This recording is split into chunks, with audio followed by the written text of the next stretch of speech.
Welcome back to WTOL 11 Your Day. Northwest Ohio is full of history and tradition. And you don't have to go very far to step back in time and experience what it would be like to live and work on the Erie Canal. Yeah, very cool. Maya May headed out to the Anthony Wayne Trail, formerly a part of the Erie Canal, to immerse herself in that historic experience. We're at Providence Metro Park, where we'll be exploring the history of a canal in Ohio. I'm joined by the Canal Experience Coordinator, Jody McFarland, who will be giving us a little bit of the history and tell us a little bit about his experience. Jody, can you go ahead and tell us what it's been like to conduct this canal boat? It's a fantastic experience. It's a great way to interact with the public and to show, you know, kind of a hidden gem here in Providence, which is a beautiful, beautiful park.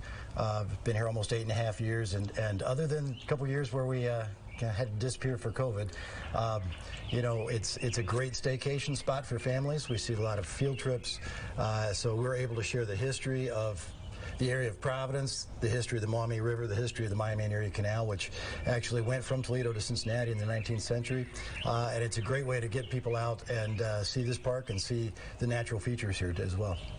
And so it is also so much more than that. You know all about the history of this canal. Let's start with your fashion attire happening right here.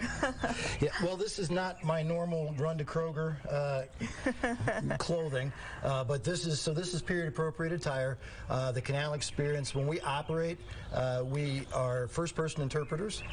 So we live in the year 1876, and we travel the canal in 1876. So everything we do, say, and our interactions with the groups that travel with us, we're all in 1876. So this would be a little more appropriate for that time period as opposed to 2022. So I do get some odd looks once in a while.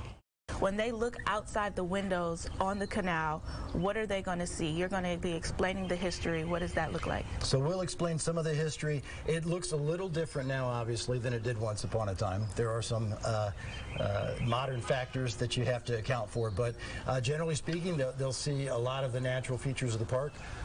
They'll be focused mostly on the person giving the interpretation and who will be explaining the accommodations and features of the boat, and we'll talk a lot about the lock. We'll also experience passing by the Isaac Ludwig Mill, which would have been something the passengers would have seen as they were traveling along. That building, most of it has been around since about the 1840s, so it's been here quite a long time. You'll also pass under a railroad bridge. Part of the reason we interpret in 1876 is the first incarnation of that railroad bridge appeared about that time. Well, we don't like to pretend it's not there, and 1876 really is an interesting transition year, much like we experience now. So it's very relatable for people because a lot of things are changing, and that train bridge is a great way to explain how the canal is seeing its demise, more or less, thanks to inventions like the train. So how is this canal boat operated? Well, so the canal boat itself operates and it moves the same way it would have in 1876. It's pulled by 2 mules. So Molly and Sally, they've been at this about 19 years, I think is what I remember hearing. And they'll attach to this tow line and they'll pull the boat up and down the canal. Goes at a whopping 4 miles an hour. Historically, those mules would have pulled for about 8 hours, and then a fresh team of mules would have come off the boat, and the tired team would go back on the boat and rest. So if you were traveling, you might have been traveling with livestock, and preferably mules. So you can find your way right here at the Providence Metro Park to this beautiful wooden canal boat. And if you are interested in that, you can find out more at the WTOL website.